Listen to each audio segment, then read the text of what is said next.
Brigita, Nu. tavo mama turi 3 dukras. Aha. Gegužė ir Liepa. Koks tavo vardas? Tai logiškai tada gal kokią birželį, nežinau. Nu pagalvok, tavo mama turi 3 dukras.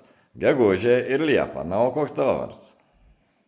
Nu, žiūrint kokią aš dukrą, jeigu vyriausia, tada gal kokią balandį, jeigu vidurinę birželį, o jeigu jauniausia, tai tada kokią rugpjūtę, ką žinau. Nu dar kartą pagalvok. Tavo mama turi 3 dukras, Nu. ne? Nu turi 3.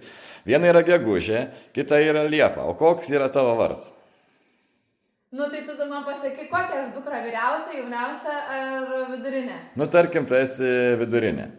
Nu, tai tada birželį. O tai iš kokios raidės bent tas vardas? Iš B.